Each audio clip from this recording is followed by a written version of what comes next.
अगर Shani 4th house में होता है, किसी भी घर में अगर शनि 4th में आता है तो उसकी मदर को कैंसर, आगे उसके लिए भी डर, तो उसको हमें शनि से रिलेटेड ही उपाय कराने पड़ते हैं।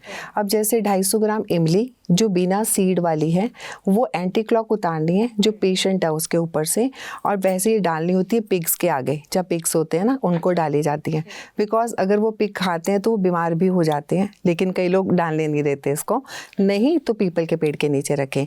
ऐसे कम से कम 7 सैटरडे करिए, आप देखिए आपको रिजल्ट मिलेगा ज़रूर। तो जो कैंसर से पीड़ित है अगर वो ये उपाय करते हैं बिल्कुल तो निश्चित ही उनको एक उपाय और है इसका, जैसे कि कभी इमली नहीं होती तो आप 250 ग्राम खजूर भी ले सकते हैं जो बिना सीड वाले होते हैं, वो भी एंटी क्लॉक उतारे, लेकिन इनको हमें भैंसों के आगे डालना है जो यमराज की सवारी होती है ना, भैंसे यमराज की सवारी है, ऐसे अगर आप भैंसों के आगे डालोगे और वो खा लेते हैं तो आपकी बीमारी धीरे धीरे ठीक होने लग जाती है। जिसको गठिया हो जाता है, किसी को लंबी बीमारी चल रही है, सांस की बीमारी है, बहुत सारी ऐसी बीमारियां हैं जिसका अकेले ये 2 उपाय हैं, जो शुगर है, थायराइड है, हड्डियों की बीमारी, सब चीज़ों का ये एक रामबाण उपाय है। ये 2 उपाय कर लो, को फर्क पड़ेगा ही पड़ेगा।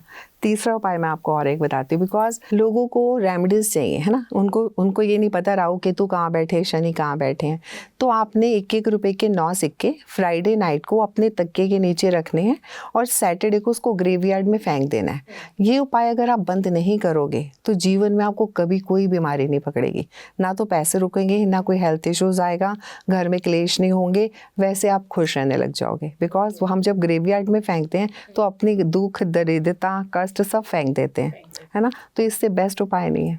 जैसे कि अभी आप बात कर रहे हो कि हमने बात की पिग्स को इमली डालने की जिनको कैंसर से जो पीड़ित हैं, और अभी आपने बात की भैंस के आगे अगर हम खजूर खिलाते हैं जी। कई लोग इस बात से, मतलब आपने बात की तो मेरे दिमाग में एक बात आई कि कई लोग रूटीन में गाय को रोटी देते हैं जी, या फिर बोलो कि हफ्ते में 1-2 बार देते हैं, तो इस गाय को रोटी देने के पीछे भी कई फायदे होते हैं जी। वो बुध अच्छा होता है। अब बुध अगर वक्री हो, नीच का हो, है ना, तो हमें बुध को अच्छा करना पड़ता है। बुध हमारी बुद्धि का कारक है ना। कई लोगों की बुद्धि काम नहीं करती, अपनी ज्यादा बुद्धि चला के नुकसान कर लेते हैं, चाहे शेयर मार्केट हो, चाहे फ्रेंडशिप हो, किसी भी चीज का। बुध हमारा ब्रेन है, जिसका बुध वक्री है उसका ब्रेन कभी भी सही नहीं रहेगा, वेवरिंग माइंड रहेगा उसका। 6-8-12 में बुध चला गया तो भी वो तकलीफ देगा, है ना। कभी भी 6-8-12 में अगर बुध चला जाए, घर में तुलसी भी नहीं लगाते, उस घर में तुलसी लगेगी तो भी आपको हेल्थ इश्यूज आएंगे, है ना। तो इसलिए हमें गाय को जो सेवा करते हैं, हम अपना बुध अच्छा करते हैं, उनको पालक खिलाते हैं, गौशाला में चारा देते हैं,